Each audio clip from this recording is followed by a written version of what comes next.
के कॉन्स्टिट्यूशन में, संविधान में सोशलिस्ट और सेक्युलर नहीं था, तो क्या वो संविधान जो था वो सही नहीं था? उसकी रक्षा नहीं होनी चाहिए थी? ये सिर्फ नए संविधान की रक्षा में कांग्रेस पार्टी इंटरेस्टेड है? और मैं ये भी पूछना चाहती हूं कि आपातकाल के दौरान जो कुछ भी हुआ उस पर तो कोई डिस्कशन, डिबेट हुआ नहीं था। तो अगर आज डिबेट और चर्चा की भी बात हो रही है तो संविधान कैसे खतरे में पड़ जा रहा है, ये तो आज देश को समझा ही दीजिए, क्योंकि फ्रीडम ऑफ स्पीच का नारा तो आप ही का सबसे फेवरेट नारा है। नाविका जी, बाबा साहब का संविधान 1971 के इमरजेंसी के बाद का संविधान, 42 अमेंडमेंट के बाद, सारे संविधान में हर जगह एक मूल भाव था। संविधान जो है हमारे देश का मूल भाव है, और हमारे देश का मूल भाव क्या है? सर्वे भवन्तु सुखिनः, सर्वे सन्तु निरामया। हमारे देश का मूल भाव क्या है? सभी सर्वधर्म एक संभाव। हमारे देश का मूल भाव क्या है? सबके अंदर एक, जयप्रकाश नारायण सबसे बड़े सेकुलर लीडर थे, तो क्या ये सेकुलरिज्म वर्ड सिर्फ और सिर्फ अमेंडमेंट में, प्रियम्बल में ही आया? नहीं, हमारे संविधान में secular word, socialist word, fundamental rights की फॉर्म में पहले से था, रिलीजियस वर्ड पहले से था, रिलीजियस फ्रीडम दी हुई आर्टिकल 25, आर्टिकल 26 में हमको ये फ्रीडम मिलती है। उसको जब उन अधिकारों का हनन होने लगा, उनका उपयोग जो है गलत तरीके से होने लगा, तो ये जरूरी था कि देश के जो मूल भाव, जो ग्रंथ नॉर्म जिसको हम बोलते हैं, सबसे बड़ा जो ग्रंथ बोलते हैं हमारे लिए, वो उसमें उन मूल भाव को अंकित करना जरूरी था। और यही कारण था कि हमने उनको प्रियम्बल में इंक्लूड किया। ऐसा नहीं है कि वो हमारे देश के मूल भाव संविधान में पहले से नहीं थे, पहले से थे। और इस विषय पर कोई मतभेद नहीं है नाविका जी कि आप संविधान में परिवर्तन नहीं कर सकते। संविधान 106 बार परिवर्तन किया गया है, पर संविधान का जो मूल भाव है, जो देश का मूल भाव है, वो नहीं बदलना चाहिए। और इसीलिए हमारे सुप्रीम कोर्ट ने डॉक्ट्रिन ऑफ बेसिक स्ट्रक्चर भी दिया हुआ है, जिसमें वो साफ साफ बोलते हैं कि आप संविधान खुद ही को कितना कॉन्ट्रडिक्ट करेंगे अश्विनी कुमार मिश्रा जी। आप खुद ही कह रहे हैं कि संविधान में कई जगह पर सेक्युलर और सोशलिस्ट है, तो प्रियम्बल में डालने की जरूरत क्या थी? और अगर सेक्युलर शब्द आर्टिकल 16 में है, 19 में है, 25 में है, तो दोबारा प्रियम्बल में डालने की जरूरत क्या थी? क्यों? आप हेडलाइन बनाना चाहते थे, आप तुष्टीकरण करना चाहते थे। और सोशलिस्ट पॉलिसीज हो सकती हैं, लेकिन सबका साथ, सबका विकास और सबका विश्वास का प्रिंसिपल तो चल ही रहा है, उसको प्रियम्बल में डालने की जरूरत क्या थी? शहजाद पूनावाला जी, आज आप इनको समझा दीजिए, क्योंकि खुद को ही कॉन्ट्रडिक्ट कर रहे हैं। वो कहते हैं ना कि 100 चूहे खाकर बिल्ली हज को चली, या कुछ लोग कहते हैं कि शैतान ही धर्म का पाठ पढ़ाने लगे। आज वैसा ही सीन मालूम हो रहा है। मतलब हिपोक्रेसी की कोई सीमा नहीं है।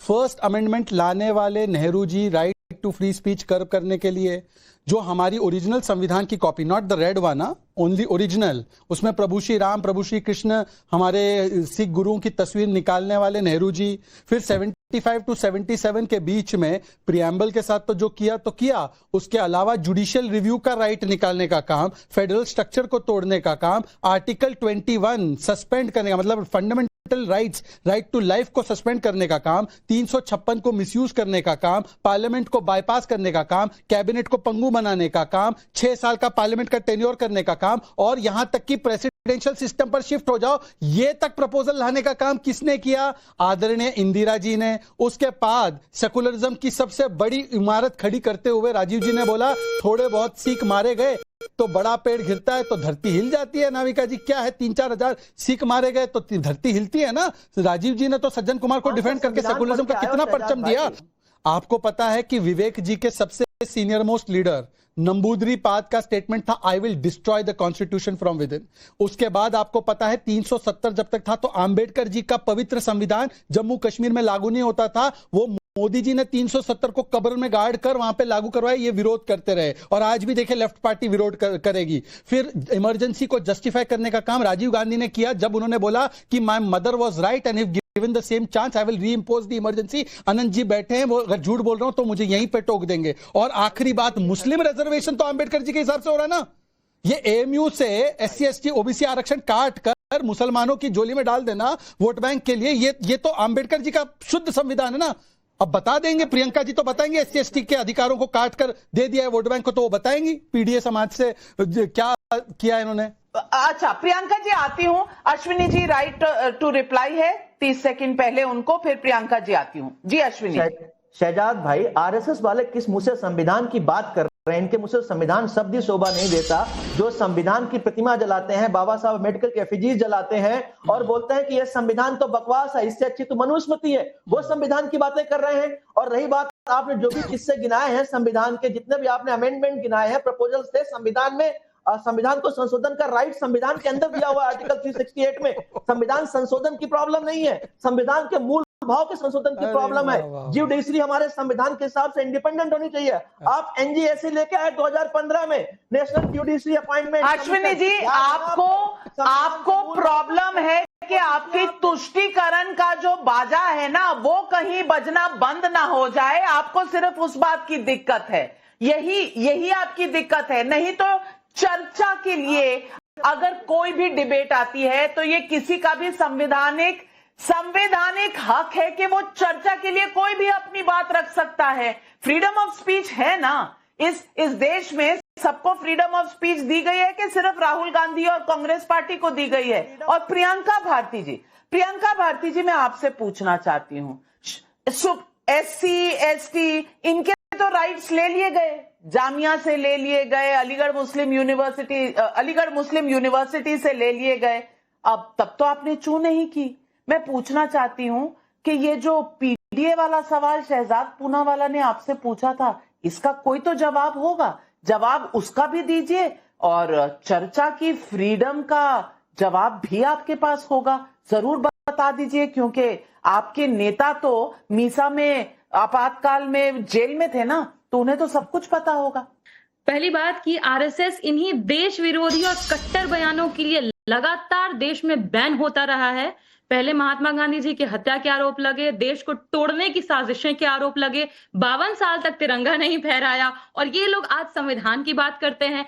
जब आपको सेकुलरिज्म वर्ड से दिक्कत होती है ना, तो सवाल ये भी उठना चाहिए कि बाबा साहब ने क्या कहा था, अगर देश हिंदू राष्ट्र बनेगा तो देश में सबसे बड़ी त्रासदी होगी, इसीलिए वो वर्ड आया। पर ये बात उनको नहीं समझ में आएगा जो देश के सबसे कट्टरपंथी संगठन है, जिसको देश से सबसे पहले निकाल के बाहर फेंक देना चाहिए। 2015 में आए थे ना मोहन भागवत बिहार में, क्या बोले थे, आरक्षण की समीक्षा करेंगे बिहार। प्रियंका भारती जी, तोड़ने मरोड़ने की आदत आपकी गई नहीं, क्योंकि आपातकाल में जेल में रहने के बावजूद जिस पार्टी ने इमरजेंसी लगाई थी आप उसके साथ खड़े हैं, तो आपकी आइडियोलॉजी का तो क्या ही कहना।